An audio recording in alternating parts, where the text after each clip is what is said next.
Hello friends, हम बात कर रहे थे इकोनॉमिक्स की। इकोनॉमिक्स का जो सबसे एक मेजर चैप्टर था बीओपी, बैलेंस ऑफ पेमेंट, वो हम खत्म कर चुके थे।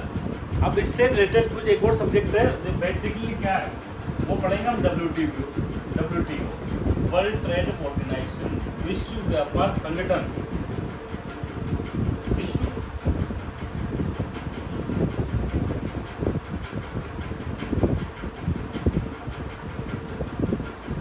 आज दोस्तों हम पढ़ेंगे वर्ल्ड ट्रेड ऑर्गेनाइजेशन। काफ़ी डिटेल में हम इसके बारे में जानेंगे कि बेसिकली वर्ल्ड ट्रेड ऑर्गेनाइजेशन होता क्या है, इसकी आवश्यकता क्यों पड़ी। हालांकि इसके नाम से स्पष्ट है कि क्या काम करता है। तो हम बेसिकली डब्ल्यूटीओ के बारे में सबसे पहले एक ब्रीफ हिस्ट्री जानेंगे कि जितने भी संगठन बने वर्ल्ड वार II के बाद बने, तो हिस्ट्री बढ़ेंगे, हिस्ट्री के बारे में जानेंगे। वर्ल्ड वार II के बाद क्या हुआ, जेट क्या था, फिर वर्ल्ड वार II के बाद डब्ल्यूटीओ बनाने की बात चली तो डब्ल्यूटीओ में समझ नहीं बनी तो जेट बनाया। जेट में कुछ कमियां थी, क्या थी, कुछ कमियां थी। फिर कमियों को दूर करने के लिए फिर क्या किया गया, डब्ल्यूटीओ बनाया। इसके फिर लगे आप कार्य क्या हुए, फिर इसके बाद में डब्ल्यूटीओ का क्या कुछ प्रिंसिपल है, क्या कुछ सिद्धांत है, क्या कुछ सिद्धांत पढ़ेंगे हम। फिर डब्ल्यूटीओ के कई सारे एग्रीमेंट हुए डब्ल्यूटीओ में, वो एग्रीमेंट के बारे में जानेंगे। फिर इसी में है ना, यहाँ पर हम इसकी स्ट्रक्चर कैसे काम करता है, ये इसका डीजी कौन होता है, इसके ट्रेड मिनिस्ट्री जो व्यापार और वाणिज्य मंत्री होते हैं ना प्रत्येक देश की, उनकी मीटिंग होती है 2 साल में एक बार, 2 ईयर में एक बार। तो ये सब के बारे में हम डिटेल में जानेंगे। सबसे पहले शुरू करते हैं दोस्तों डब्ल्यूटीओ।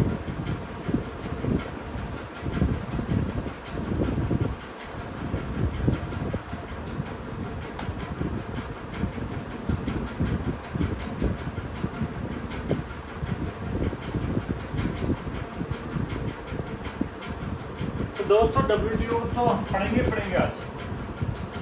इसका एक बैकग्राउंड मैं आपको बता देता हूँ, तब आप लोगों को कुछ समझने में मदद मिलेगी। सबसे पहले बात है, देखो दुनिया के अधिकांश देश हैं, हर देश के बीच में ट्रेड होता है, पर मैं अधिकांश देश की बात नहीं करके मैं 2 देशों के एग्जाम्पल से समझाऊंगा। सपोज करो ये यूएसए है, ये इंडिया है। अब अल्टीमेट उद्देश्य क्या है, पूरी दुनिया में ट्रेड को बढ़ावा देना, व्यापार को बढ़ावा देना। जो चीज़ जहाँ सस्ती पैदा होती है उसको बनाए और दूसरे देश में बेच दे। इंडिया में कोई चीज़ मान लो उसका कच्चा माल पैदा होता है तो यहाँ पैदा करे, कोई दुनिया को बेच दे। ऐसे ही जिसके पास जो चीज़ है ना उसको क्या करे, वो चीज़ प्रोड्यूस करे और बेच दे। लेकिन समस्या क्या आती है, समस्या कई बार ये आती है कि जैसे कि मान लो ये यूएसए चाहता है कि भाई यूएसए में भी वो चीज़ पैदा होती होगी, अब जब इंडिया से आएगी तो वहाँ की लोकल माल बिकेगा नहीं। तो ये क्या करते हैं, एक देश से दूसरे देश तक प्रतिबंध लगाने का काम करता है, प्रतिबंध लगाने का काम करता है। कई बार ऐसा होता है कि क्या करते हैं कि एक देश दूसरे देश के माल को अपने यहाँ प्रोत्साहित करते। तो कैसे करते हैं, सबसे पहले तरीका तो एक होता है टैरिफ बैरियर। टैरिफ बैरियर आप लोगों को पता होगा, विदेशों से माल आता जाता है ना, एक्सपोर्ट इंपोर्ट पे एक ड्यूटी लगती है जिसको कहते हैं कस्टम ड्यूटी। जैसे अमेरिका में से मान लो कोई माल आ रहा है, कोई गुड आ रही है, वस्तु आ रही है, तो इंडिया में उसको लगता है ड्यूटी, जिसको कहते हैं कस्टम ड्यूटी, सीमा शुल्क। एयरपोर्ट पे इनको लगती है ना कस्टम ड्यूटी, कस्टम इंस्पेक्टर होते हैं, IRS भी होते हैं कस्टम में जाते हैं। तो इनका काम होता है कि इंपोर्ट और एक्सपोर्ट में जो ड्यूटी लगती है, तो सपोज करो मान लो यहाँ से 100 रुपये की चीज़ आ रही है। अब ये हम चाहते हैं कि अमेरिका का माल इंडिया में नहीं आए, तो यहाँ पे पहले मान लो 20% थी, तो यहाँ इंडिया में बिक्री थी 120 रुपये। अभी कस्टम ड्यूटी बढ़ा के कितने करती, 100% करती। तो अब ये 100 रुपये की चीज़ कितने हो जाएगी, 200 रुपये में हो जाएगी। तो फिर ये अमेरिका का माल यहाँ बिकेगा नहीं, तो इससे क्या होगा, ट्रेड नहीं हो पाएगा। तो इस प्रकार से मनमानी से कस्टम ड्यूटी कई देश लगा देते हैं। एक टैरिफ के बाद नॉन टैरिफ बैरियर होता है। जैसे ये जनरली जो डेवलप कंट्री हो ना, वो इंडिया से जैसे लगाते हैं कि अमेरिका ने कह दिया कि भाई आपके यहाँ से कोई कार आ रही है ना, हम तभी खरीदेंगे जब उसमें बाल श्रम का काम नहीं रखा। इंडिया में आपको पता है कई जगह चाइल्ड लेबर का काम होता है, तो क्या अगर किसी ने चाइल्ड लेबर ने प्रोडक्शन किया है ना, तो हम उसको माल को नहीं खरीदेंगे।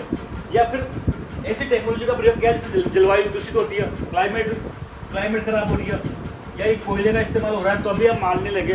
तो ऐसे इसमें क्या हुआ, टैक्स तो नहीं पड़ाया लेकिन नॉन टैक्स बैरियर खड़ा कर दिया। या फिर ये कह देंगे कुछ भी, मतलब हाइपोथेटिकल कि भाई इंडिया से कोई माल आएगा तो उसमें है ना इतना केमिकल नहीं होना चाहिए, नहीं होना चाहिए। वहाँ इंडिया में पेस्टिसाइड छिड़कते हैं किसान, तो इंडिया से कोई माल आ रहा है तो इसमें पेस्टिसाइड आता है, ये नहीं होनी चाहिए, वो नहीं होनी चाहिए, ऐसा बिना बात ही परेशान करता है कि प्रोसेस के हिसाब से। तो इसको क्या कहते हैं, नॉन टेरिफ बैरियर कहते हैं। तो अगर ऐसे बैरियर खड़े होंगे दुनिया के देशों में ऐसे बैरियर खड़े होंगे तो फिर क्या दोस्तों कोई व्यापार हो सकता है क्या? कभी भी व्यापार नहीं हो सकता। इसमें एक और समस्या आती है, 2-3 मामला हो गया। एक होती सब्सिडी का, सपोज करो इंडिया में 100 रुपये की चीज़ बन रही है और ये इसको एक्सपोर्ट कर रहा है अमेरिका को, लेकिन यहाँ की सरकार ने क्या कहा कि हम जो ये माल बना रहा है उसको सब्सिडी देंगे 40 रुपये की। तो एक तरह से इसको क्या है, माल 60 रुपये में पड़ा, तो ये जब यूएसए में एक्सपोर्ट करेगा तो यहाँ सस्ता पड़ेगा कंपेयर टू तीसरा देश, मान लो जापान है। जापान भी यहाँ 100 रुपये का पड़ा था, जापान ने अमेरिका को माल बेचा तो 100 रुपये में बेच रहा है। लेकिन जब इंडिया की सरकार सब्सिडी दे रही है तो क्या होगा, तो यहाँ का इंडिया का माल सस्ता बिकेगा, ज़्यादा बिकेगा। जैसे फिर अमीर देश है चाइना, अमेरिका वगैरह, ये तो अपने यहाँ के जो उत्पादन करता है उनको सब्सिडी देंगे तो उनको सस्ता पड़ेगा। ये मान लो सब देखो इंडिया में कोई सब इंडस्ट्री है तो वो टाटा कार बना रही है, एक अमेरिका में है ना GM मोटर कार बना रही है। अब यहाँ पर सब्सिडी दे देंगे, यहाँ पर मान लो बिजली फ्री है, यहाँ क्या इलेक्ट्रिसिटी फ्री है और यहाँ पर 8 रुपये यूनिट लग रही है, तो फिर भारत का माल अपना महंगा हो जाएगा, यहाँ का माल अपना सस्ता हो जाएगा, तो ये पूरी दुनिया में यही माल बिकेगा, हमारा माल बिक ही नहीं पाएगा। तो फिर ये सब प्रयास करने के लिए क्या करें, ये सब करने के लिए एक संगठन बनाओ। क्या करो, जैसे ये यहाँ से ये यूएसए से इंडिया में ट्रेड हो रहा है, इंडिया से चाइना में हो रहा है, तो ये सब ट्रेड के लिए क्या हो, एक दुनिया में एक संगठन हो जिसमें सारे देश मिलकर काम करें। तो सपोज करो प्रधान का उसको फिर मैं बाद में बताऊँगा क्या कहेंगे। ऐसा एक संगठन चाहिए जो पूरी दुनिया में के लिए क्या करे, व्यापार के नियम बना सके। तो ये मुख्य क्या काम क्या करेगा, सबसे पहला काम तो करेगा ट्रेड बैरियर को कंट्रोल करने का, ट्रेड बैरियर को कम करने का। भाई जो मनमानी तरह से आपने कस्टम ड्यूटी लगा रखी है तो 100%, 200%, 400%, तो कस्टम ड्यूटी को लिमिट करो, कस्टम ड्यूटी को लिमिट करो। ये नहीं कस्टम ड्यूटी 100%, 200% लगा, लिमिटेड लगाओ, 10-20%। उसको एक WTO में एग्रीमेंट कर लेंगे, उसके आधार पर सब देश एक लगे एक्सेस जैसा लगाओ, मनमानी से नहीं। फिर नॉन टेरिफ बैरियर को भी कंट्रोल करो, नॉन टेरिफ जो बैरियर है इनको भी कंट्रोल करो, बिना बात ही परेशान नहीं करो किसी को। कि फिर भारत में जो कार बन रही है उसमें है ना पानी नदी से आ रहा था, नदी का पानी पॉल्यूशन हो रहा था वहाँ से, तो इसलिए हमें मान लेंगे, ऐसा नहीं। जो नॉन टेरिफ बहुत लॉजिकल होना चाहिए, लॉजिकल होना चाहिए, ये कर दो। फिर सब्सिडी, हर ऐसा देश देगा सब्सिडी, तो सब्सिडी में कंट्रोल करो। एक नियम बना दिया, कुछ नियम बना देते हैं कि भाई सब देश इससे ज़्यादा सब्सिडी देंगे, इतना देंगे, ताकि क्या हो इंटरनेशनल लेवल पर कंपटीशन बना रहे। तो यहाँ तक का काम करने के लिए कोई संगठन बनाएंगे, कई सारे समझौता करेंगे, तो यही क्या संगठन क्या कहलाएगा, विश्व व्यापार संगठन वगैरह कहलाएगा। यहाँ तक कोई दिक्कत नहीं है दोस्तों। फिर चलो ठीक है, सब नियम भी बना दिए, सब कर दिया, ये कोई संगठन बने क्या, इसका कुछ रूल भी बना दिया, फिर भी लेकिन दो देशों के बीच विवाद हो जाता है, ये अफ्रीका ये इंडिया, इनके बीच कोई डिस्प्यूट हो गया, ये लगता है कि ये एग्रीमेंट को नहीं मानता, तो फिर क्या करो, डिस्प्यूट सेटलमेंट करना पड़ेगा। विवाद हो गया तो डिस्प्यूट सेटलमेंट के लिए कहाँ जाओ, इसी संगठन के पास जाओ, यहाँ कोई फिर ये संगठन क्या करेगा, निर्णय करेगा, न्याय करेगा। नहीं तो अगर मान लो सब नियम कायदे बना दे लेकिन विवाद हो जाए तो उसका कोई इलाज ही नहीं हो, तो फिर वो देश काम नहीं कर पाएगा, वो सिस्टम काम नहीं कर पाएगा, वो कोलैप्स हो जाएगा। दोस्तों यहाँ तक के लिए तो इतना तो आप समझिए ना मोटा मोटा WTO क्या काम करेगा। तो फिर मैं बताता हूँ, वर्ल्ड वार 2 के बाद आप सबको पता है इसे ब्रेटन वुड कॉन्फ्रेंस हुई थी, मैंने बताया था तो पहले, ब्रेटन वुड में मीटिंग हुई। इस देखो वर्ल्ड वार 2 में इतनी बर्बादी हुई, ये दुनिया के इतिहास का सबसे बड़ा वार था वर्ल्ड वार 2। इसमें इतनी बर्बादी हुई, लगभग पूरा का पूरा यूरोप बर्बाद हो गया, ब्रिटेन बर्बाद हो गया, जापान वगैरह सब देश बर्बाद हो गया, अधिकांश देश बर्बाद हो गया।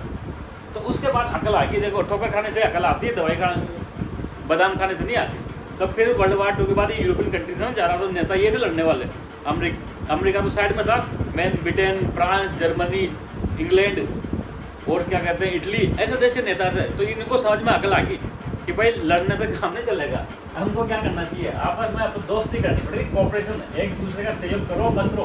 तब देखो आपको यकीन नहीं होगा कि भारत और पाकिस्तान के बीच छोटे मोटे युद्ध हुए हैं वर्ल्ड वार 2 के टाइम, तो मैं कहूँगा उसके कंपेयर में तो इनके बीच में जो युद्ध हुए हैं ना वो 0.01% के लेवल के भी नहीं हुए, लेकिन फिर भी दोनों देशों के बीच इतनी कटुता है। जबकि जर्मनी और जो फ्रांस या ब्रिटेन इतना युद्ध लड़े, वर्ल्ड वार 2, वर्ल्ड वार 1, वो तक आज की डेट में कोऑपरेट कर रहे हैं, एक दूसरे को सहयोग कर रहे हैं, क्योंकि वो समझ गया कि लड़ाई करके दोनों देशों को नुकसान है। सेम जैसा कि इंडिया पाकिस्तान दोनों को नुकसान है इससे, आतंकवादी घटनाएं बढ़ने से, चाहे युद्ध करने से, चाहे और भी कोई कारण से, दोनों देशों को नुकसान होता है, किसी का फायदा नहीं है इसमें। भाई दोनों देशों को अकल आई जब है ना, वो यूरोपियन कंट्री थे, थोड़े समझदार थे, तो समझ के कि भाई लड़ने से कोई फायदा नहीं है, चुपचाप कोऑपरेट करो एक दूसरे का, तुम इधर बम फोड़ो उधर बम फोड़ो, कोई मतलब नहीं निकलता उसका। तो ये क्या हो गया, कोऑपरेशन तो हो गया है। तो यहाँ पर ब्रिटेन वुड्स में गए कहाँ, अमेरिका में। अब आपको पता होगा वर्ल्ड वार 2 में क्या हुआ, पूरे यूरोपियन देश बर्बाद हो गए थे, सब कमजोर हो गए, ब्रिटेन कमजोर हो गया बिल्कुल। उसके बाद जितने भी उपनिवेश थे, इसके कॉलोनी थी, सब आज़ाद हो गई, इंडिया वगैरह बाद पाकिस्तान हो गया, सब फ्री हो गए। और भी कई देशों में इनकी जो जितने भी थी कॉलोनी सब खत्म हो गई, पूरे जितने पैसे थे सब कुछ उसमें युद्ध में बर्बाद हो गई, पूरी इंफ्रास्ट्रक्चर बर्बाद हो गई, देश के देश, शहर के शहर नष्ट हो गए। लंदन पर इतना बम गिराई हिटलर ने, जिसको पूछो मत। तो इनके समझ में आ गया कि वापस से देशों को जिंदा करने के लिए, खिला करने के लिए पैसा चाहिए, अब सहयोग करो एक दूसरे का। और फिर ये खत्म हो गया, तो चौकीदार कौन बना दुनिया का दादा बन गया कौन। पहले दुनिया का दादा ब्रिटेन हुआ करता था, लेकिन ब्रिटेन की पावर खत्म हो गई, तो दुनिया का दादा बन गया क्या, संयुक्त राज्य America, United state of America, सबसे पावरफुल देश ऊपर के सामने आया। वर्ल्ड वार सेकंड का सबसे ज़्यादा फायदा यूएसओ को मिला, बाकी सब देश बर्बाद हो गए। और जापान में परमाणु बम गिरा के ये भी बता दिया कि मेरे पास कितनी मिलिट्री पावर है। तो उसके बाद निर्विवाद रूप से पूरी दुनिया का एक ही शेयर बन के आया, सबसे पावरफुल व्यक्ति वो था यूनाइटेड स्टेट ऑफ अमेरिका। पूरे यूरोपियन कंट्री ने, ब्रिटेन ने इनके अधीनता मान ली एक तरह से। उसके बाद से आज तक देख लो आप, इंग्लैंड की दम नहीं है ब्रिटेन की कि इसके सामने बोल जाए, जो ये कहता है उसकी हाँ में हाँ मिलाता है। फिर कॉपरेशन हुआ तो किस संगठन बनाओ, तो ठीक है। सबसे पहले तो जो देश बिल्कुल बर्बाद हो गए, इनके लिए नया इंफ्रास्ट्रक्चर तैयार करना पड़ेगा, नए रोड बनाने पड़ेंगे, नए पुल बनाने पड़ेंगे, नई सड़कें बनानी पड़ेगी, नए शहर विकसित करने पड़ेंगे। शहर बिल्कुल बर्बाद हो गई, इतनी बमबारी हुई, तो इसके लिए क्या करोगे, वर्ल्ड बैंक बनाओ। ये क्या करेगा, इन देशों को लोन देगा, ठीक है, ताकि ये वापस से अपना इंफ्रास्ट्रक्चर जो ट्रैफिक है, क्या कहते हैं उसको, रेलवे वगैरह नेटवर्क डेवलप कर सके। दूसरा बना एक इंटरनेशनल मॉनिटरी फंड, एक अभी बनाया था बैलेंस ऑफ पेमेंट क्राइसिस में ये लोन दे सके। एक दुनिया के जितने देशों में मुद्रा का मॉनिटरी कोऑपरेशन हो, एक दूसरे करेंसी के संबंध में दोनों एक दूसरे के साथ कोऑपरेशन करें। इसी टाइम पे एक चर्चा चली थी कि इंटरनेशनल ट्रेड ऑर्गेनाइजेशन भी बनाया जाए। क्या बनाया जाए, इंटरनेशनल, इसी 1900 ऑर्गेनाइजेशन की एक ITO नाम से भी संस्था बनाया जाए। पर क्या हुआ, इस पर सहमति नहीं बन गया। अधिकांश देशों में क्या हुआ, इस पर सहमति नहीं बनी, क्योंकि उस टाइम क्या हुआ, अधिकांश देश सहमत नहीं हुआ इस पर। इतने सारा हम जो क्या होते हैं टैरिफ वगैरह हम कटौती नहीं करेंगे, नहीं तो हमारे यहाँ तो इंडस्ट्री खड़ी नहीं हो पाएगी। तो फिर क्या हुआ, इस पर विचार त्याग दिया इस कॉन्फ्रेंस में, ये दो बन के ये नहीं बना। लेकिन फिर भी क्या होता है, कुछ लोग दीवाने होते हैं, आप जानते हो, मानते नहीं है। तो जितने मेंबर हैं इनमें से कुछ सेलेक्टेड मेंबर ने क्या किया कि कोई बात नहीं, ITO नहीं बना तो नहीं बना, ITO नहीं बना तो नहीं बना, हम फिर भी एक वो एग्रीमेंट कर लेते हैं। उसको कहा गया गेट, क्या कहा गया दोस्तों, गेट कहा गया। हम फिर भी एक एग्रीमेंट कर लेते हैं। इसके 1945 के बाद में जब वो बात नहीं बनी ITO की, तब भी कुछ लोग मिले, कुछ दीवाने होते हैं, वो मानते नहीं हैं, तो वो वापस दोबारा मिले कि हम एग्रीमेंट कर देते हैं। जनरल जो देश विरोध में थे ITO, ठीक है तुम मत करो, जो साथ में है, जो आना चाहते हो आ जाओ। तो general agreement on tariff and trade, ये 1948 के आसपास इसकी स्थापना होगी। इसने क्या किया, इसने ना देखो इसका नाम से एग्रीमेंट किसमें था, टैरिफ एंड ट्रेड में। बेसिकली इसके दायरे में क्या था, टैरिफ का मतलब कस्टम ड्यूटी, जो फॉरेन से इम्पोर्ट एक्सपोर्ट पर जो हम टैक्स लगाते हैं ना गवर्नमेंट, वो तो जब तक वो कम नहीं होगा, मान लो ये USA है, इंडिया है, अब यहाँ से कोई चीज़ आ रही है और हमने 100% कस्टम ड्यूटी लगा दी, तो ये महंगा हो गया तो कोई व्यापार तो हो ही नहीं पाएगा ना। तो ये सबसे पहला उद्देश्य क्या था, कस्टम ड्यूटी को कम करने का। तो इसमें क्या हुआ, टैरिफ में कटौती करने का था। हालांकि दोस्तों इस संगठन में कोई दम नहीं था, ये इनफॉर्मल टाइप ही था, न इसका कोई हेडक्वार्टर था, कुछ नहीं था, मोटा मोटी एक बार मिले और इसमें कुछ आपस में एक समझौता कर लिया कि भाई कुछ टैरिफ रेट में कमी करेंगे, और वो भी मोटा मोटी केवल वस्तुओं में। इसके अलावा और सर्विस सेक्टर, निवेश इन्वेस्टमेंट होता है, ट्रिप्स होता है, और कई चीज़ें होती है डिटेल में, पर ये सब कुछ भी नहीं था, एक बहुत मामूली सा था। और बीच बीच में इसके क्या होते थे, हर 2 साल में इसकी मीटिंग होती थी, जिसको क्या कहते हैं, गेट के राउंड कहते हैं। राउंड कहते हैं भाई, गेट के राउंड चलते रहते, पहला राउंड, दूसरा राउंड, और 2-3 साल में एक बार मिलते थे, बातें करते थे आपस में। पर ये संगठन कोई बहुत बड़ा काम नहीं कर पाया, एक लिमिटेड दायरा था इसका, एक मामूली सा कटौती हुआ, और कई सारे होते हैं, इन्वेस्टमेंट का था, सब्सिडी का मामला होता है, सर्विस सेक्टर डेवलप हो रहा था, उसमें उसका इसमें यहाँ कोई रोल नहीं था, न कोई इसका हेडक्वार्टर है, कुछ भी नहीं था, न कोई इसमें डिस्प्यूट, कोई विवाद हो जाए दो देशों के बीच में तो डिस्प्यूट का भी कोई निपटारा नहीं था। तो ऐसे ये क्या हुआ, ढुड़क के चलता रहा। फिर एंड में क्या हुआ कि जमेगी नहीं बात, इससे क्या हुआ पूरी दुनिया में बैठेगी नहीं बात। तो फिर क्या किया, लगभग 1994 में माराकेश एग्रीमेंट हुआ लास्ट में, सारे दुनिया के देश आए कि यार इसको क्या करो, गेट को समाप्त किया जाए, कुछ नया किया जाए, कुछ बड़ा काम किया जाए पूरी दुनिया में व्यापार के। तो उसके तहत फिर क्या किया गया, WTO की स्थापना हुई 1 जनवरी 1995 से। ये माराकेश एग्रीमेंट की बात, ये एक बेसिक दोस्तों मैंने आपको इसको बता दी, थोड़ा आगे चलेंगे तो और इसके बारे में जानेंगे, तब तक हम आप स्लाइड के माध्यम से इसको समझते हैं।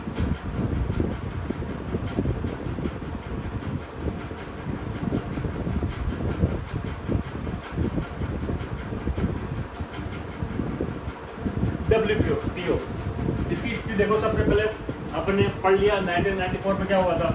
1994 में ब्रेटन वुड्स कॉन्फ्रेंस हुई थी, कहाँ हुई थी, US में हुई थी। इसमें 2 संगठन तो बन गए थे, कौन से, IMF, इस पर सहमति होगी, वर्ल्ड बैंक पर सहमति होगी, लेकिन किस पर सहमति नहीं हुई दोस्तों, ITO इंटरनेशनल ट्रेड ऑर्गेनाइजेशन भी बनाना चाहते थे, ITO पर सहमति नहीं बनी। इसके बाद भी कई दीवाने साथ में आए 1947 में और गेट पर हस्ताक्षर किए, और 1948 से गेट लागू हो गया।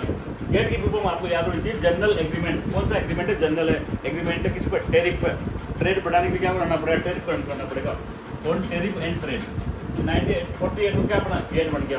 और गेट का क्या होता, इंडिया हमेशा से फाउंडिंग मेंबर रहा है, दुनिया में अधिकांश चीज़ों का इंडिया फाउंडिंग मेंबर रहा है, क्योंकि भारत क्या चाहता है, भारत का सिस्टम यही है, भारत की जो फॉरेन पॉलिसी हमेशा रही है कि मल्टीलेटरल सिस्टम होना चाहिए दुनिया में, ऐसा संगठन होना चाहिए जिसमें अधिकांश देश मेंबर हो, वहाँ डिसीजन हो, 2 देश मिलकर डिसीजन नहीं ले, या अमेरिका ने ब्रिटेन ने मिलकर कोई निर्णय ले लिया पूरी दुनिया माने, ऐसा नहीं चलना चाहिए।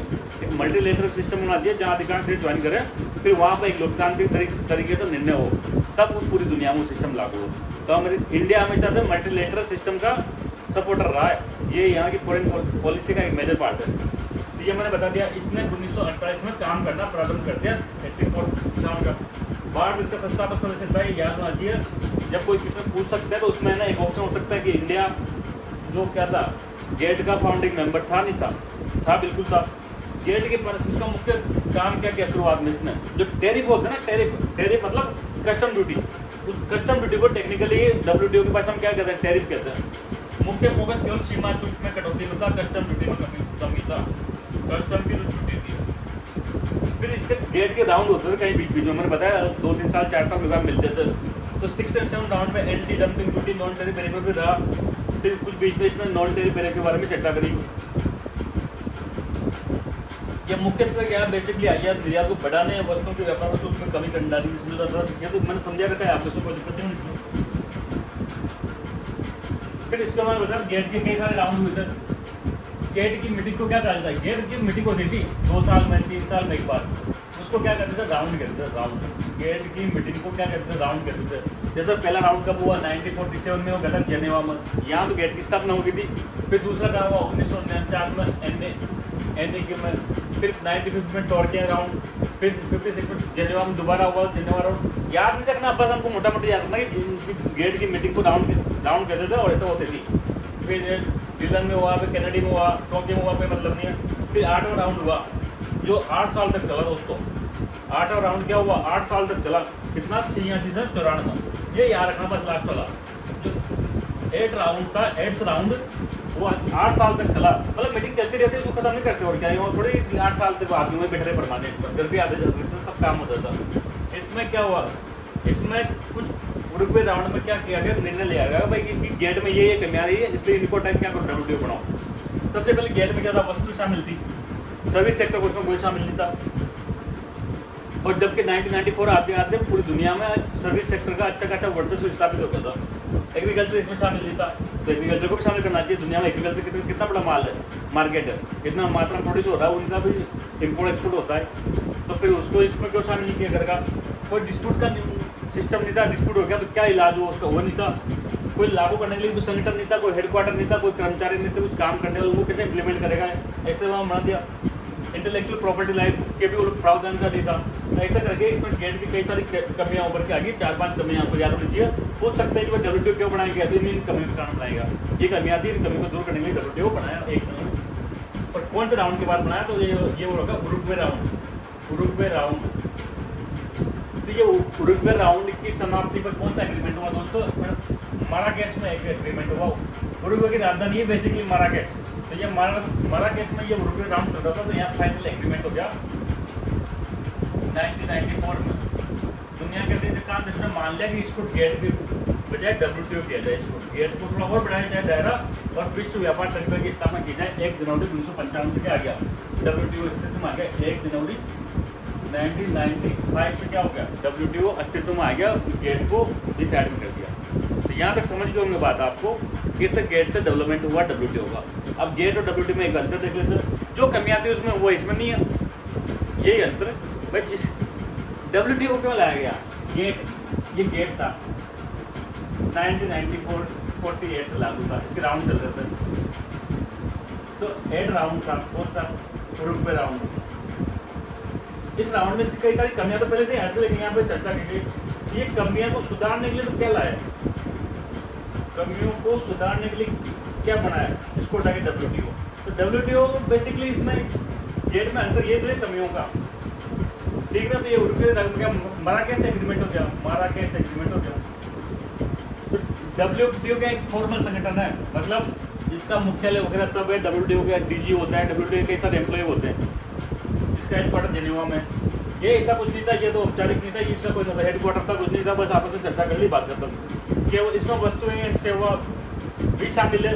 इसमें क्या मैंने बताया, केवल वस्तुएं शामिल थी, तो इसमें सेवा को शामिल करके व्यापार का दायरा बढ़ाया। दुनिया में क्या हुआ, 1994 आते आते सर्विस सेक्टर का दायरा बहुत बढ़ गया था, उनमें भी खूब ट्रेड होता था, तो उनको क्यों नहीं शामिल करोगे आप? फिर इसका निर्णय समिति देशों के लिए क्या होता है? कंपलसरी होता है, बाध्यकारी होता है। अगर कोई निर्णय दिया WTO ने तो आपको कंपलसरी है देश पे, उसको मानना ही पड़ेगा। नहीं मानेगा तो आप पेनल्टी वगैरह लगा सकते हैं। यहाँ पे मानना बाध्यकारी नहीं था। इस तरह पे क्या मतलब है? इसको बनाने का कोई मतलब निकला? तो मैं बता, डिस्प्यूट सेटलमेंट, कोई दो देशों के बीच विवाद हो गया टैक्स को लेके, कस्टम को लेके, या कोई एक्सपोर्ट इंपोर्ट को लेके, तो इसमें कोई सोल्यूशन नहीं था उसका।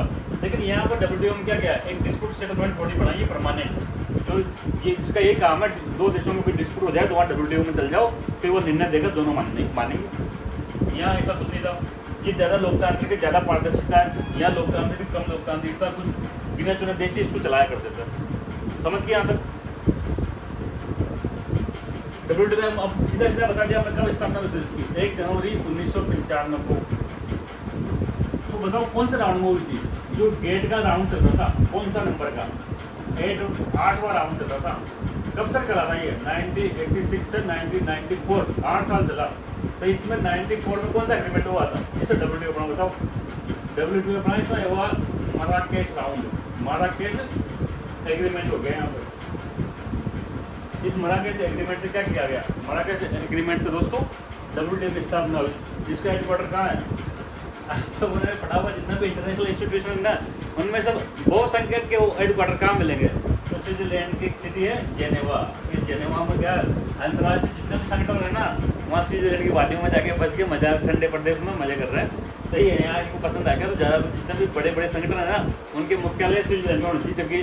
जबकि केवल सारे संगठन वहीं क्यों? कुछ इंडिया में होना चाहिए था, बांग्लादेश में होना चाहिए, नेपाल में भी होना चाहिए था, लेकिन सारे वहीं फंसाते एक बार में, क्योंकि हम लोग क्या गरीब से था, वो हमारी चलते नहीं थी।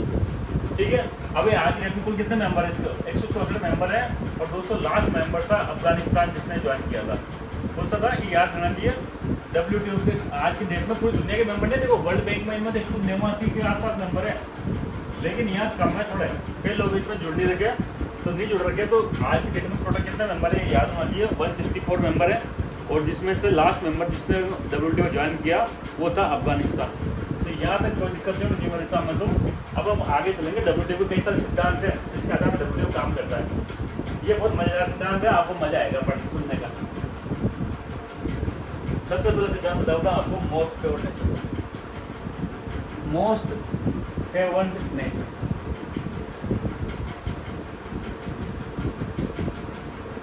ये मजेदार सिद्धांत है। ये सिद्धांत के आधार पर WTO काम कर रहा है, WTO एक में फेल हो जाए। मोस्ट फेवर्ड नेशन का क्या मतलब है? मैं लेता हूँ इंडिया, इधर ले लेता हूँ USA और यहाँ ले लेता हूँ जापान। आप सबको पता है इसे एक देश दूसरे देश के माल पर आता तो कस्टम ड्यूटी लगाता टैरिफ में, पर ये क्या WTO ने क्या कर लिमिट कर दो इसको। सपोज करो इंडिया में क्या का मान लो WTO की लिमिट 20 है, सपोज करो WTO की लिमिट बांध देगी 10 से 30, ठीक है। और इंडिया से मान लिया मोटरसाइकिल बन के आ रही है, कार बन के आ रही है, इंडिया इसमें क्या कर रहा है 10% टैक्स लगा रहा है, ठीक है। और यहाँ से भी आ रही थी तो 10% कार पर टैक्स लगा रहा था। लेकिन इंडिया ने कहा कि यार एक काम करते हैं, अमेरिका से कोई चीज़ मुझे कार की आवश्यकता है तो मैं इसको कस्टम ड्यूटी को कम कर देता हूँ, घटा के क्या करते हैं इसको कर दिया 5%। तो दोस्तों अगर एक देश से मैंने कम कर दी कस्टम ड्यूटी तो बाकी दुनिया के सब देशों को अपने आप कम हो जाएगी। तो यहाँ से भी कितना आ जाएगा 5% आ जाएगा। इससे क्या होगा दोस्तों, इससे भेदभाव नहीं होगा, सब देशों के बीच में समानता रहेगी। नहीं तो ऐसे क्या होगा, जो दो देश दोस्त है वो आपस में टैक्स कम कर लेंगे। मान लो अगर ये पाइप रहता है टेन रहता तो इंडिया में ज़्यादातर माल कहाँ से आता, USA से आता, यहाँ की कहाँ बिकती, चाइना जापान की नहीं बिकती, तो फिर वो ट्रेड कहाँ हो पा रहा है ना। ट्रेड में तो क्या होना चाहिए, कंपटीशन होना चाहिए, सबको बराबर मौके मिलने चाहिए। तो WTO का ये जो मोस्ट फेवर्ड नेशन का कंसेप्ट यही कहता है कि अगर कोई देश दूसरे देश से आने वाले माल पर कोई टैक्स में कमी कर देता है तो वो छूट बाकी सब देशों को अपने आप ही मिल जाएगी। तो ये अगर इंडिया ने इस पर 5% कर दिया तो बाकी दुनिया के 190 देश से अगर जो भी 164 देश है टोटल, WTO में 163 इंडिया को छोड़ के, तो इन सबको भी क्या होगा, ये टैक्स रेट मिल जाएगी 5%। तो इससे क्या होगा, सब देशों में कंपटीशन बना देगा। ये तो केवल एक देश को प्रायोरिटी मिल जाती है तो फिर दुनिया का व्यापार कैसे बढ़ता। ये कहलाता है सिद्धांत मोस्ट फेवर्ड नेशन। ये जान है WTO की, क्या है, जान है ये। नहीं तो WTO काम नहीं कर पाता अगर सिद्धांत नहीं होता, हर देश पे अपना अपना हिसाब से टैक्स बढ़ा लेता, एक देश के लिए अलग दूसरे देश के लिए अलग, तो फिर मजा ही कहाँ आता। समझ गए। WTO का मुख्य उद्देश्य क्या है, ग्लोबल ट्रेड को बढ़ावा देना, ग्लोबल ट्रेड को इंक्रीज करना। तो कैसे करना, जो ट्रेड में कुछ समस्या आ रही है ना, ट्रेड बैरियर होते हैं, ये बैरियर को क्या करना, रिड्यूस करना। ये ट्रेड बैरियर सबसे मुख्य क्या होता है, सबसे मुख्य होता है वो टैक्स वाला टैरिफ बैरियर। बहुत ऊंचे टैक्स लगा रहे तो माल ही नहीं आ पाएगा, तो क्या करेगा WTO, टैरिफ कटवाएगा। व्यापार के अवरोध से व्यापार बढ़ाना देना, 3 आधार सिद्धांत। सबसे मुख्यतः सिद्धांत कौन सा है, भेदभाव व्यापार, कोई देश के साथ भेदभाव नहीं होगा, सबके साथ एक होगा। इंडिया ने 2019 में पाक से वापस ले लिया, पाकिस्तान से। ये एक विशेष दर्जा है जो गेट के अनुसार 1 में सम्मिलित है। ये दर्जा व्यापार से विकास को दिया जाता है, तथा उसे भरोसा दिया जाता है कि उससे भेदभाव पर व्यापार किया जाएगा। किसी के साथ देश में जो भी जोड़ रहा है ना, उसके साथ कोई भेदभाव नहीं, कोई भेदभाव नहीं किया जाएगा, उसके साथ भी प्रायोरिटी पूर्वक ट्रेड किया जाएगा। ये मोस्ट फेवर्ड नेशन का कंसेप्ट कहता है दोस्तों। अगर आपको समझ में आ गया हो तो फिर मजा आ जाएगा। अगला पढ़ेंगे टैरिफ बाइंडिंग। टैरिफ बाइंडिंग देखो,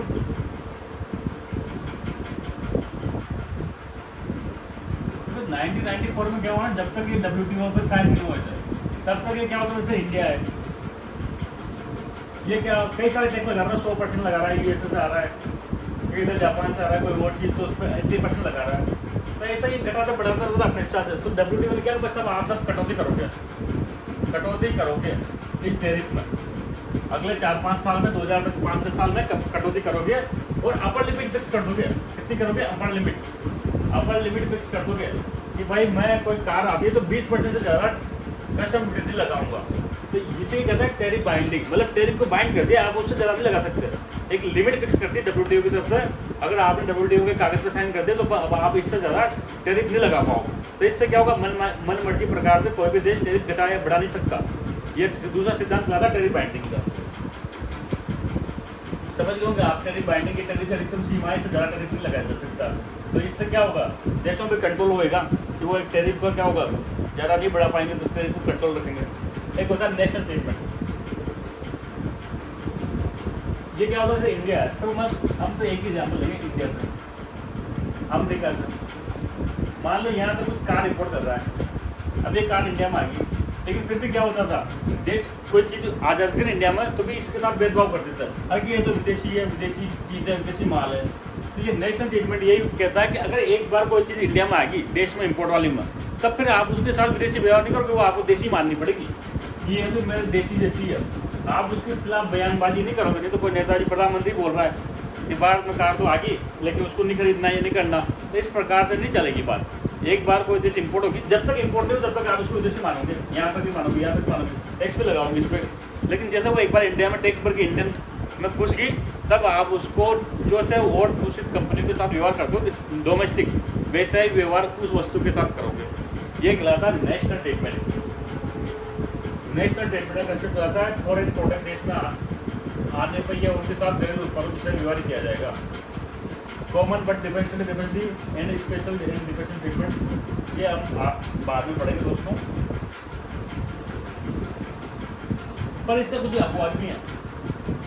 मैंने बताया कि इंडिया है, यूएसए है, चाइना है, और देश है, अमेरिका है, यूके है। अब इन सबसे यहाँ इंडिया में कोई टैक्स घटाया तो क्या हो जाएगा था, वो मोस्ट फेवर्ड नेशन का कंसेप्ट लागू होता था। मान लो 20% पे आ रहा है, ठीक है, कस्टम ड्यूटी थी। लेकिन क्या होता है, कई बार 2 या 2 से अधिक देश आपस में एग्रीमेंट कर लेते हैं, इसको कहते हैं फ्री ट्रेड एग्रीमेंट। मतलब WTO में तो ये है ही से 20% लग रहा है, लेकिन मान लो सपोज करो ये अमेरिका और चाइना ने एग्रीमेंट कर लिया, ठीक है, कि तुम्हारे पास कोई वस्तु आएगी तो मैं उस पर है ना 0% या 5% लगाऊंगा, तुम भी मेरे यहाँ पे क्या वस्तु आए तो 5% लगाए ना। तो WTO लिमिट से भीतर भी कोई ज़्यादा छूट दे देता है, तो इसको कहते हैं फ्री ट्रेड एग्रीमेंट। ये फ्री ट्रेड एग्रीमेंट को क्या कर सकते हैं, WTO को छोड़े अगर 2 देश FTA करते हैं आपस में और वो इससे कम टैक्स लगाते हैं तो कोई बात नहीं है, उसको अलाउड है। ऐसे रीजनल ट्रेड एग्रीमेंट होते हैं। रीजनल ट्रेड एग्रीमेंट जैसे कि अभी RCEP लागू हुआ था, रीजनल कॉम्प्रिहेंसिव इकोनॉमिक पार्टनरशिप। ये आसियान और उसके 5 देशों पार्टनर था, 15 देशों ने मिलकर क्या किया, आपस में निर्णय किया कि हम अपने यहाँ ट्रेड बढ़ावा देने के लिए क्या करेंगे, अपने यहाँ टैरिफ को कम करेंगे, WTO लिमिट से भी कम। तो ऐसे जो टैरिफ बैरियर वो कम करते हैं, ये एग्रीमेंट के तहत, फ्री ट्रेड एग्रीमेंट के तहत इसको WTO के नियमों से छूट प्राप्त है। इस पर WTO नियम लागू नहीं होते, ये WTO के तहत अलाउड है। तो WTO की जब हम खामियां पढ़ेंगे ना, तो इसमें ये भी पढ़ेंगे कि आज की डेट में क्या हो रहा है, ज़रा FTA हो रहे हैं, रीजनल एग्रीमेंट हो रहे हैं, तो फिर WTO का मतलब ही नहीं रहा ना। जब 20 देश मिलकर एग्रीमेंट कर रहे हैं, अब वो है ना वैलिड है, तब फिर वो पूरी दुनिया का फिर वो व्यापार कैसे बढ़ पाएगा, ये तो क्या हुआ, एग्रीमेंट का वो विखंडन हो गया। तो ये होता है रीजनल ट्रेड एग्रीमेंट को अलाउड है, ये मोस्ट फेवर्ड नेशन का अपवाद है। एक और सिस्टम होता है GSP का, generalise system of preference. Generalise system of preference. तो दोस्तों ये GSP के साथ क्या होता है, जैसा कि क्या होता है दोस्तों, ये अमेरिका है, बहुत पावरफुल देश है, पैसे वाला देश है। ये भूटान है, अभी ये बेचारा भूटान इसको कभी माल बेच पाएगा क्या, नहीं बेच पाएगा। तो ये क्या करता है, अमेरिका ऐसे बिल्कुल गरीब होते हैं ना अफ्रीकन देश, इनको छूट दे देता है कि कोई बात नहीं, तुम तो यार हमारे पास 0% पर बेच दो, जितना बेच सकते हो माल, तो इनको और ज़्यादा छूट दे देता है। इसको GSP कहते थे। एक टाइम पे अमेरिका ने इंडिया को भी GSP सिस्टम दे रखा था, लेकिन बाद में वो ट्रम्प साहब आए, ट्रम्प ने कहा कि यार इंडिया तो पैसे वाला बन गया, अब तो काफ़ी तरक्की कर रहा है, इसको GSP की आवश्यकता नहीं, GSP डेवलप के लिए था, तो इंडिया का GSP दर्जा वापस ले लिया। जनरलाइज सिस्टम ऑफ प्रेफरेंस, विकसित देश विकास देशों से टैरिफ फ्री इम्पोर्ट करते हैं, बिल्कुल 0% में करते हैं इम्पोर्ट, कोई दिक्कत नहीं आपको। ये था GSP।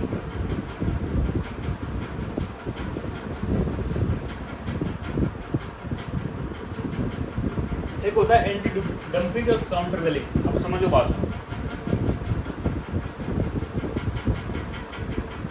डंपिंग किसे कहते हैं, सबसे तो डंपिंग ये चाइना बहुत कल करता है, ये चाइना है। चाइना में मान लो क्या एग्जाम्पल देते हैं, 1 किलो शक्कर की कीमत क्या है यहाँ चाइना में, 40 रुपए किलो है, ठीक है। लेकिन ये क्या करता है, जानबूझ के यहाँ की सरकार इसको कुछ छूट देके इंडिया में क्या करता है, इसी शक्कर को क्या कर रहा है, 35 रुपए किलो में बेच रहा है। तो जब कोई देश अपने देश में जितनी कीमत है उससे भी कम दाम में एक्सपोर्ट करता है, तो इसको डंपिंग कहते हैं दोस्तों। क्या कहते हैं, डंपिंग कहते हैं। जब कोई देश अपने जो डोमेस्टिक प्राइसेस है उससे भी लोअर रेट पे कोई अन्य देश में प्रोडक्ट को एक्सपोर्ट कर रहा है, तो उसको डंपिंग कहते हैं।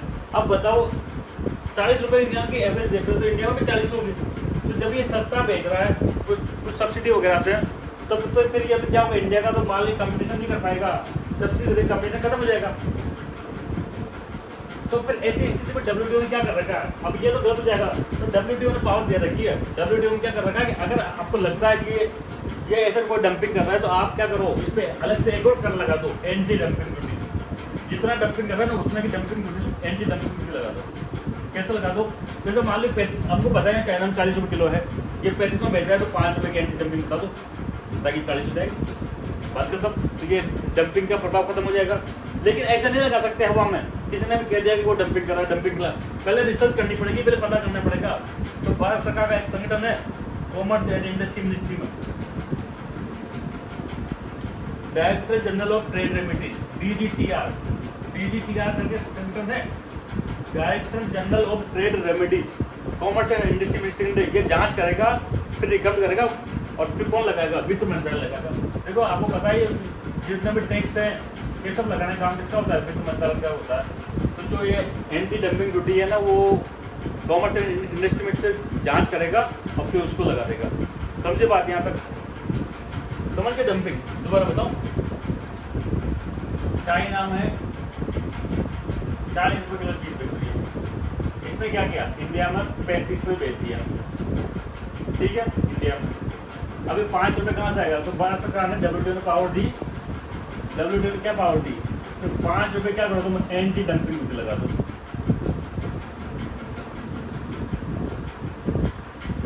पर ऐसा नहीं लगा होगा बिना बात ही, किसी ने कह दिया हम बात होगी, किसी ने शिकायत कर दी।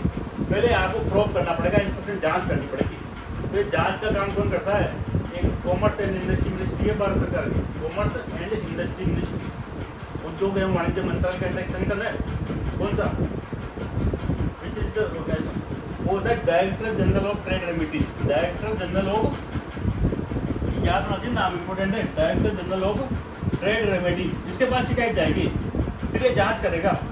अगर इसकी जांच में ये साबित हो जाता है कि डंपिंग हो रही थी, हाँ डंपिंग हो रही है, तब फिर ये रिकमेंड करेगा किसको, it will recommend to finance ministry. और ये फाइनेंस मिनिस्ट्री क्या लगाएगी, तो ये एंटी डंपिंग ड्यूटी लगाएगी, एंटी डंपिंग ड्यूटी लगाएगी। समझ के बाद यहाँ तक देखो कितना आसान हो गया। तो एंटी डंपिंग में आपको कोई दिक्कत नहीं होनी चाहिए।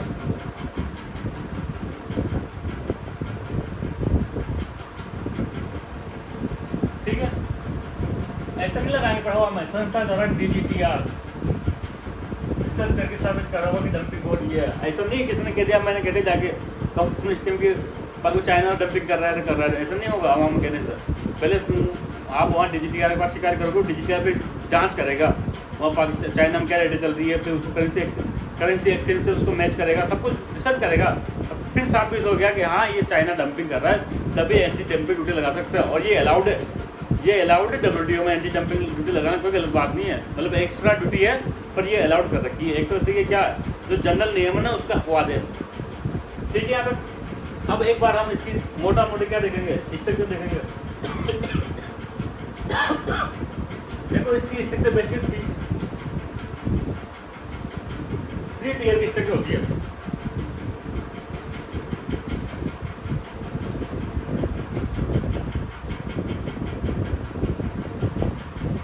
सबसे ऊपर तो क्या होती है, मिनिस्ट्रियल कॉन्फ्रेंस होती है, मिनिस्ट्रियल कॉन्फ्रेंस होती है। देखो दोस्तों, ये WTO की सर्वोच्च संस्था होती है। क्या होती है, WTO की सर्वोच्च संस्था होती है, सबसे पावरफुल होती है सर्वोच्च संस्था। सर्वोच्च संस्था ये होती है, फाइनल डिसीजन ये लेती है। क्या होती है, फाइनल डिसीजन ये लेती है। सारे जितने भी दुनिया के देश है ना, उसके commerce and industry minister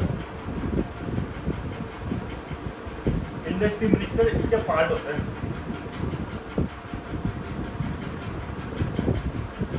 India से कौन है बताओ, कॉमर्स एंड इंडस्ट्री मिनिस्टर कौन है इंडिया का, तो पीयूष गोयल जी है।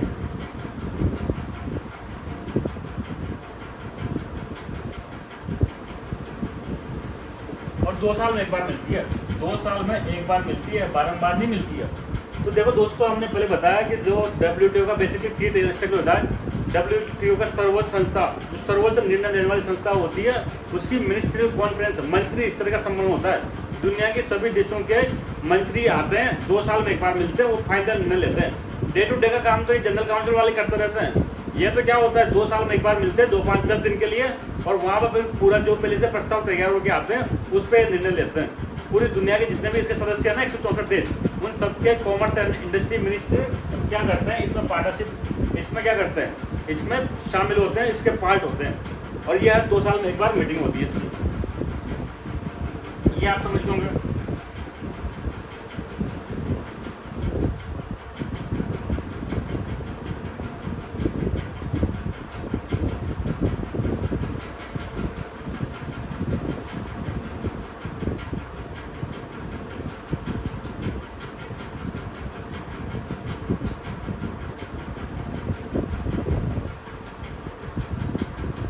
इसमें कोई दिक्कत है क्या? सबसे टॉप में कौन है? एडमिनिस्ट्रेटिव कॉन्फ्रेंस, प्रत्येक 2 वर्ष में मिलती है।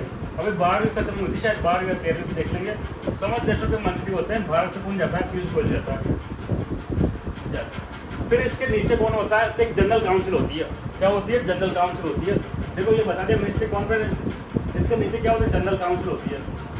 ये जनरल काउंसिल में चुनिंदा लोग होते हैं, मतलब जो डे टू डे का काम देखते हैं, वहीं बैठे रहते हैं, दिन भर नौकरी करते हैं, ये काम करते हैं। इसका 2 काम होता है, एक तो डिस्प्यूट सेटलमेंट करने का, डिस्प्यूट सेटलमेंट करने का, कोई विवाद हो जाए तो ये जनरल काउंसिल निपटारा करती है।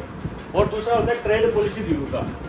देखो दुनिया का हर देश क्या होता है, व्यापार को बढ़ाने के लिए ट्रेड पॉलिसी बनाता है, इंडिया भी बनाता है। तो क्या वो ट्रेड पॉलिसी WTO के बनाए नियमों के अनुसार ही है, नहीं है क्या? WTO के नियमों का उल्लंघन तो नहीं हो रहा उसमें? ये देखने के लिए ये काम करती है जनरल काउंसिल। हर साल 2 साल में उसकी ट्रेड पॉलिसी मंगाएगी, उसको चेक करेगी, रिव्यू करती है उसका। तो बेसिकली जनरल काउंसिल का काम ये होता है। और इसका जो बॉस होता है ना, वो कहलाता है DG, director general. Director general कहलाता है। सबसे पावरफुल पोस्ट होती है। जैसे कि क्या होता है, वर्ल्ड बैंक में प्रेसिडेंट होता है, इंटरनेशनल मॉनिटरी फंड में क्या होता है, उसकी MD होती है। जैसे यहाँ सबसे पोस्ट कौन होता है, तो WTO का DG सबसे बड़ी पोस्ट होती है, डायरेक्टर जनरल। जो कौन है आज की डेट में, एक वो लेडी है, नाम बताओ आपको, नहीं तो हम आगे देखेंगे। फिर सबसे नीचे संस्था भी होती है थर्ड, 3 काउंसिल होती है बैंक के लिए, अलग अलग काम के लिए। एक तो गुड्स के लिए, वस्तुओं के व्यापार के लिए देखेगी, एक सर्विस के लिए देखेगी, और एक IPR या इंटेलेक्चुअल प्रॉपर्टी राइट्स या ट्रिप्स के लिए देखेगी। ये पढ़ेंगे सब, चिंता मत करो। IPR, इंटेलेक्चुअल प्रॉपर्टी राइट क्या होता है, ट्रिप्स क्या होता है, सब पढ़ेंगे आगे धीरे धीरे एग्रीमेंट के बारे में। तो अभी की तारीख में आप क्या समझ गए? अभी की तारीख दोस्तों हम समझ गए कि WTO की सर्व संस्था कौन सी होती है, तो मिनिस्ट्रियल कॉन्फ्रेंस होती है, 2 साल में एक बार मिलती है, प्रत्येक देश के मिनिस्टर शामिल होते हैं, और सर्वोच्च डिसीजन टॉप बॉडी यही होती है, सारे देश के निर्णय लेती है। फिर डे टू डे काम के लिए कौन होती है? जनरल काउंसिल होती है। जनरल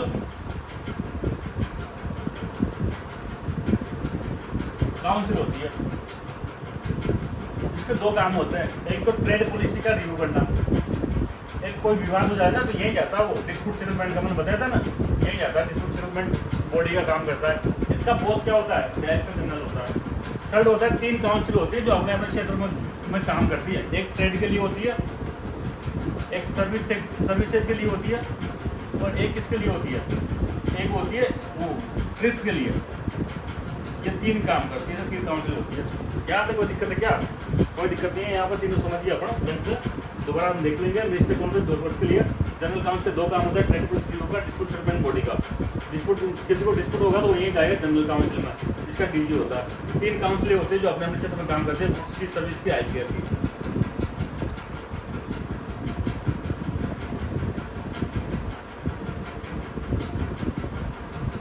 ठीक है तो दोस्तों, ये आप समझ गए अब तक। तो सबसे पहले क्या काउंसिल हो गए, 3 साल काउंसिल है इसमें टोटल, मतलब 3 ग्रुप है एक तरह से। WTO के अंदर 3 ग्रुप है, जो एक तो वस्तुओं का काम देखेगा, एक सर्विस का काम देखेगा, एक ट्रिप्स का काम देखेगा। अपनी रिपोर्ट किसको देंगे? जनरल काउंसिल को प्रस्तुत करेंगे। ये तीनों है ना बीच बीच काम करते रहेंगे, तीनों जो काउंसिल है काम करते रहेगी, और अपनी रिपोर्ट यहाँ देंगे जनरल काउंसिल को।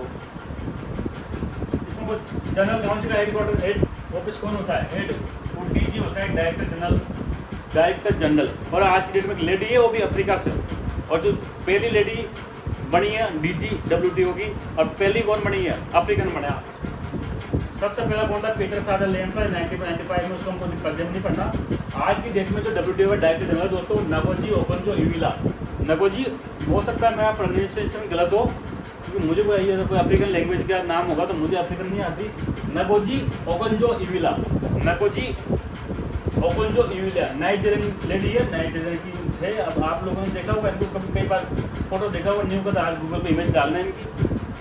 ये मुख्यतः पूरा दुनिया, इनका ही काम है पूरी दुनिया में ट्रेड को बढ़ावा देना एक तरह से। ये फर्स्ट महिला है, फर्स्ट अफ्रीकन है, नाइजीरिया की लेडी है। क्या नाम है? नगोजी। नाम याद रखना चाहिए। आज की डेट में WTO का DG कौन है? तो नगोजी ओकोंजो इविला। ये WTO का क्या काम करते हैं? जो जनरल काउंसिल क्या काम करता है? WTO के कार्यों को पूरा करने से संबंधित समय के लिए लेकर निर्णय दाव करने के लिए संख्या होती है। भाई जो मिनिस्टर इस पर निर्णय लेगा उसको आप लागू कैसे करेंगे? तो उसके लिए लागू करने के लिए बना रखी जनरल काउंसिल। इस समय समय पर इसकी मीटिंग रहती है, डे टू डे का काम होता रहता है। इसमें सभी देशों के प्रतिनिधि होते हैं। इसमें भी लगभग 164 देशों के प्रतिनिधि होते हैं। परमानेंट एक आदमी बैठा दिया हर देश का। इंडिया से कौन है? ये बजेंद्र नवनीत है। ये कहाँ? जेनेवा में। स्विट्जरलैंड की राजधानी जेनेवा। ये इसको सबको पता है WTO में है जेनेवा में। तो इंडिया की तरफ से कौन गया? बजेंद्र। हर देश का एक एक प्रतिनिधि गया। जैसे G20 में शेरपा नहीं होता क्या? पढ़ाया था मैंने। तो शेरपा की तरह ही हर देश का एक एक प्रतिनिधि है। यहाँ टोटल 164 लोग बैठे हैं इस जनरल काउंसिल में। इनका एक ही काम है WTO का काम देखना। अब मंत्री जी तो क्या होते हैं 2 साल में एक बार आते हैं। मिनिस्ट्रियल काउंसिल, मिनिस्ट्रियल काउंसिल देखो मैंने बताया दोस्तों, सबसे पहले मिनिस्ट्री काउंसिल प्रत्येक देश के उद्योग और वाणिज्य मंत्री इसमें शामिल होते हैं। 2 वर्ष में मिलते हैं। वहाँ पर जितने भी डिस्कस होते हैं सब कुछ होता है और अंतिम निर्णय यही लेते हैं। WTO की गवर्निंग काउंसिल का कार्य करता है। ये WTO का दिशा तय करता है तब द्विपक्षीय जितने भी व्यापार के एग्रीमेंट होगा ना उस पर ये निर्णय ये लेता है। प्रत्येक 2 वर्ष में इसकी मीटिंग होती है। इसमें क्या करता है? व्यापार निवेश को कैसे बढ़ावा दें, व्यापार का सरलीकरण कैसे करें, सरकारी फ्रीडम पारदर्शिता वगैरह कुछ नहीं हुआ। ऐसे चलता रहा एक एक करके। ये जितने भी बाबा आदम के ज़माने के चल रहे हैं, हमको कोई जरूरत नहीं याद करने का। तो लेटेस्ट में जब भी एग्जाम होते हैं उसके पहले जो हुआ था ना मिनिस्ट्री कॉन्फ्रेंस, उसमें क्या क्या निर्णय लिए गए वो याद होना चाहिए। वो हम डिटेल में पढ़ेंगे। तो सबसे पहले कहाँ हुआ? 1996 में सिंगापुर में हुआ। फिर 2001 में कहाँ हुआ? दोहा में हुआ। दोहा में जो हुआ उसको दोहा राउंड कहा गया। अभी तक भी चल रहा है। दोहा डेवलपमेंट एजेंडा चल रही है, उस पर डिसाइड किया गया। फिर 2005 में हांगकांग में हुआ। विकास बात नहीं है। 2013 में क्या हुआ? बाली सम्मेलन हुआ। तो बाली पैकेज जो हम बाद में पढ़ेंगे एग्रीकल्चर की बात में। 2013 में बाली पैकेज अपनाया गया। ऐसे 15 में नैरोबी में हुआ। 2017 में ब्यूनस आयर्स अर्जेंटीना की राजधानी में हुआ। 2019 में होना था नूर सुल्तान में, परंतु नहीं हुआ, कैंसिल हो गई थी कजाकिस्तान में। पर पोस्टमेंट कैंसिल हो गई कहाँ पे? फिर 12वीं काउंसिल लेटेस्ट हुई थी दोस्तों, ये याद रखना चाहिए। जो लेटेस्ट 12th MC हुई थी ना, वो हुई थी, वो होनी थी कहाँ पे होनी थी? जेनेवा में होनी थी। और जेनेवा में पहले कजाकिस्तान में होनी थी, कजाकिस्तान में। लेकिन बाद में इसने हाथ खड़े कर दिया, इसकी जगह कहाँ वो जेनेवा में हुई थी। ये आपको याद रखना बहुत इंपॉर्टेंट। 12 से 15 जून 2019 के बीच जेनेवा में हुई थी बाली कंफ्रेंस। और पोस्ट था उसका कजाकिस्तान। इसमें 2 मुख्य निर्णय लिए गए थे। एक तो जो भी इलीगल माइनिंग फिशिंग होती है ना, समुद्र में जाते हैं बड़े बड़े ट्रोलर लेके, न तो कोई नियम कायदे पालन करते हैं और क्या करते हैं? इलीगल फिशिंग करते हैं नदियों से, जहाँ पर मछलियाँ नहीं वहाँ भी करते हैं। ऐसे ऐसी टेक्नोलॉजी का प्रयोग करते हैं जिससे क्या होता है फिर उस एरिया में मछलियाँ कम हो जाती है। फिर मछलियाँ कभी डेवलप नहीं कर पाती। तो उस इलीगल जो मछली होती है ना, इलीगल वो फिशिंग को कंट्रोल करना, इलीगल फिशिंग को कंट्रोल करना, इस पर सहमति बन गई। इलीगल फिशिंग को कंट्रोल करने के लिए क्या करना पड़ेगा? एक एग्रीमेंट कर लो। साथ में कोविड-19 का जो वैक्सीन था, कोविड-19 में कई लोगों ने क्या किया? वैक्सीन बना लेते, लेकिन वैक्सीन को क्या करा था? पेटेंट कर लिया अपने पास में। तो फिर अन्य देशों को कैसे मिलेगी? अदर कंट्रीज को मिल नहीं पाएगी। तो क्या किया सरकार ने? इसमें WTO में यहाँ पेटेंट से छूट देती। पेटेंट पे वो भी बताएंगे डिटेल, बहुत बताएंगे, इसको डिटेल में पढ़ेंगे भैया। फूड सिक्योरिटी का मामला था, कस्टम ड्यूटी मोर्टन बढ़ा दिया। इसमें मुख्यतः 2 निर्णय हुए थे। अभी हम सबको डिटेल में ढंग से पढ़ेंगे, चिंता मत करो। ऐसे WTO की तरफ देखो दोस्तों, डिस्प्यूट सेटलमेंट बॉडी मैंने बताया था गेट में, उसमें मुख्य क्या अंतर था? ये था कि इसमें WTO में क्या एक डिस्प्यूट सेटलमेंट बॉडी होती है। मान लो इंडिया है और अमेरिका है, इन दोनों के बीच ट्रेड को लेकर कोई डिस्प्यूट हो गया, भारत ने कोई कदम उठाया, वो लगता है कि यूएस भी हमारे देश के मतलब हमारे ट्रेड के इंटरेस्ट में नहीं है और WTO के नियम के खिलाफ है, तो क्या करो? फिर आप जाओ कहाँ? WTO में।